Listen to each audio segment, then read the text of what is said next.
So at the recent October 30th event, Apple finally refreshed the MacBook Air, which was long overdue. The new design looks simply stunning as it's even sleeker and lighter. Now, the old MacBook Air was initially designed to be a slim and light laptop, and it did it very well. In fact, it eventually became the go-to laptop if you wanted good productivity around 50 to 60,000 rupees in India. But the new model of the MacBook Air is not going to be priced the same as the old one. In fact, it's a lot more expensive, and it finally breaches that 1 lakh barrier, which makes you question, does it really still offer really good value?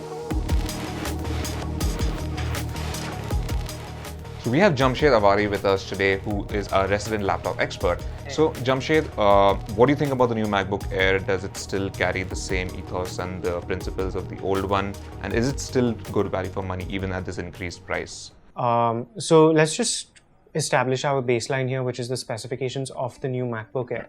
It costs 1,14,900 rupees and it weighs 1.25 kilos. That Retina display comes in at 2560 by 1600 pixels, and it is not a touchscreen like every other Mac. The new MacBook Air does have a fingerprint sensor for Touch ID, which is something that the company is very proud of. Right.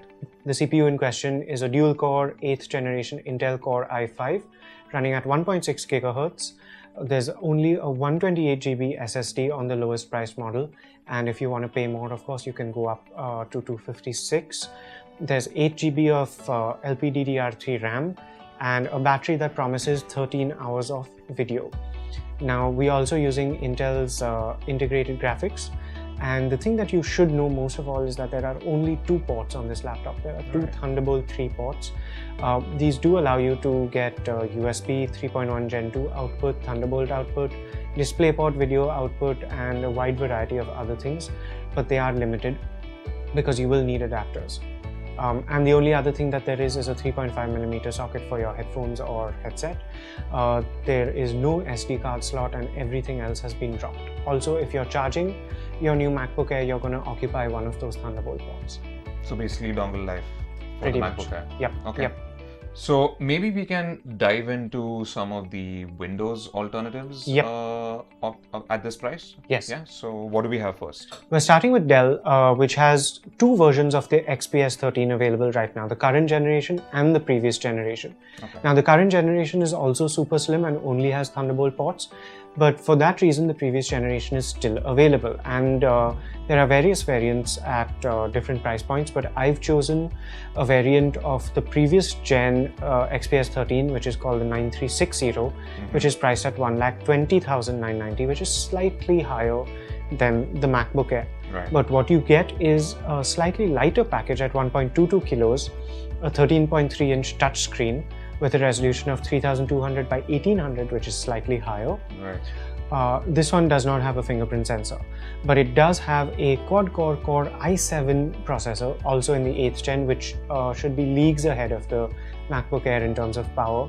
You start with a 256 GB SSD and the same 8 gigs of RAM, and a slightly higher capacity battery, in fact. So you should get all the benefits plus a bunch of ports, 2 USB 3 ports, an SD card slot, 1 Thunderbolt 3 port, and the 3.5mm audio socket. So all in all, a package that's pretty much evenly matched, superior connectivity, slightly more portable, and a price that is higher but still within reason. Okay. But then we come to the new version of the XPS 13, which is the 9370 as opposed to 9360. And there's a version of that comes in at just 90,590 rupees. This one weighs 1.21 kilos, very, very marginally lighter. But you do lose the ports. You still have a quad-core Core i5 processor, the 256 gig SSD, 8 GB of RAM. The screen comes in at full HD, which is 1920 by 1080. Still pretty sharp at that, for that size, right? Size, yeah. It's not going to look super crisp, but it's more than enough for entertainment and getting work done. Okay. And you have a slightly lower capacity battery, but I think with all the other improvements, you should be able to get roughly the same amount of battery life as well. So no significant losses. Okay. You've got 2 of those Thunderbolt 3 ports and another Type-C USB 3.1 port, 3.5mm audio, and a micro SD card slot, because they can. So I think two really solid options from Dell right off the bat over there. Yeah. Jamshid, have you found anything else from maybe any other brands? Yes, we have two from Lenovo. These are Okay. two very different options, not similar versions of the same thing. The first one is a Yoga 730, and Yoga is Lenovo's brand for two-in-ones. So this one actually has a hinge that opens up and then flips over all the way around. So you can use this as a laptop, or you can prop it up in what's called tent mode and interact with the touchscreen. So this one also has a full HD 13.3-inch touchscreen. You do get a fingerprint reader. It's a 1.6 gigahertz quad-core Core i5. This one goes all the way up to 512 GB in SSD capacity, which is pretty good, pretty good for the price. Yeah. The same 8 GB of RAM and a slightly lower claimed battery life of 11.5 hours. In terms of the ports, you get two Thunderbolt 3 and USB 3.1, as well as the standard 3.5mm audio socket. Okay. And in case you're wondering about the price, this one comes in at 1,01,699 on Lenovo's official online store. That's not bad at all. That's not bad at all. For the It's specs, yeah. very comparable. I would say with 4 times the SSD capacity, Yeah. you're in very good territory. A much more powerful CPU as well, and more than 10,000 rupees less. Okay. What's the other And option? not heavier. The other option is very interesting. This is a laptop that I've used and I like very much. This is the ThinkPad X280. It's very compact, but not because it's thin. It's actually fairly chunky in terms of thickness, but it's got a smaller screen at 12.5 inches. It's still full HD, and this one is actually one of the only options with a matte screen, because it's aimed at professional audiences, not people who are interested in entertainment, like watching videos and games. So that's something that you might like very much if you're an office worker, and also if you travel a lot and have to use your laptop on an economy class seat.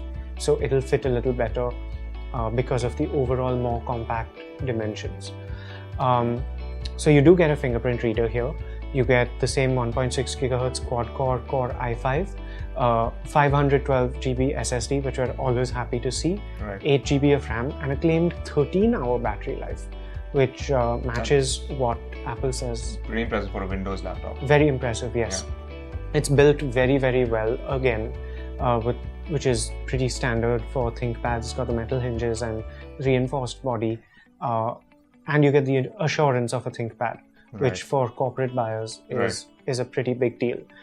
Because we're not concerned with being super slim, you've got a lot of ports, including 2 USB 3.1 ports, Type-C Thunderbolt port, an actual HDMI video output, 3.5mm audio as well. So that's a slightly offbeat choice, frankly, if you were looking at the MacBook Air or similar Ultrabooks. But it's one that I think could be very interesting for quite a lot of people.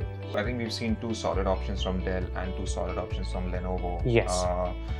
Anything else that you've come across? We do have two very interesting other options. First of which is the new Microsoft Surface Laptop 2. Now this isn't officially launched in India yet, but it is available online, and at a price of 1,15,475, it comes in very close to the new MacBook Air. It also weighs 1.25 kilos, which is also exactly the same as the new MacBook Air. What you get is a 13.5-inch touchscreen with a very high resolution of 2256 by 1504, which gives you a lot of usable space. Nearly Retina grade as the MacBook Air. Yeah. And they boast of extremely high display quality as well. They obviously call it their own buzzword. Yeah. But it's very good. We've tested the original Surface laptop and we like the screen very much. So there's no fingerprint sensor here, but you do get a 1.7 gigahertz quad-core Core i5 processor at this price level. Also a 128 GB SSD, because again, Microsoft is aiming for that premium audience here, so their prices are higher for relatively lower specs. 8 GB of RAM, 14.5 hour claimed battery life, which is better than Apple's. Same integrated GPU. You get one USB 3 port, one mini display port video output, and the proprietary Surface Connect dock. But one of the big failings of Microsoft's first and second gen Surface laptops is no Thunderbolt. So that's interesting. Might be a good or a bad thing depending on who you are as a buyer. But just look at how the weight, the price, and the specs really line up with the new MacBook Air. So I thought that was interesting. Cool. Yeah, I mean, that's definitely something worth considering. Yes. So I think we have one final entry. One in our final list. entry, Yeah. which is a fairly big surprise. And it's not a laptop that we've used very much. I've seen it at its launch event abroad, but I haven't reviewed it over here yet. So we can't really say exactly how good every part of it is. But this is the new Asus ZenBook 13 UX331.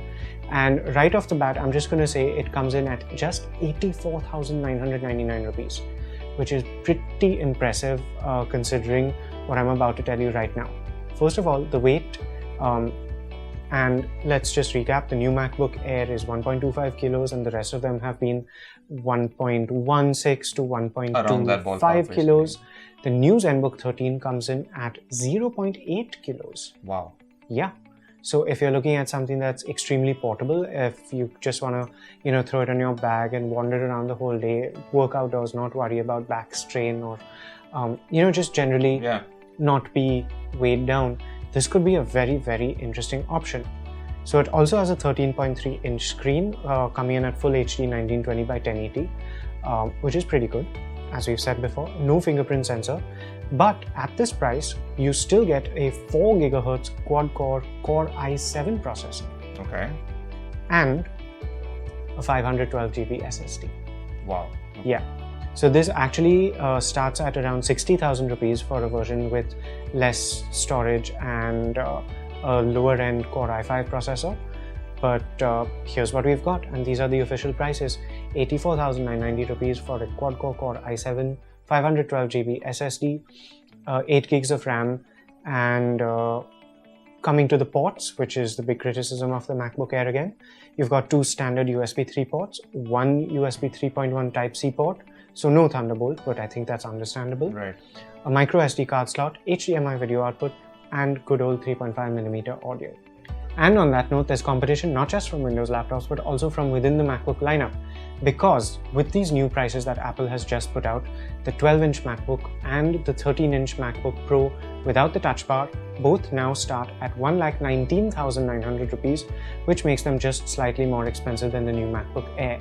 So honestly, it will be up to you to decide which feature you prioritize the most, whether it's the portability, whether it's the power of the Pro, whether it's the style, or just the general everyday use case advantages of the new MacBook Air. But keep in mind that you have a lot of options when you go out shopping.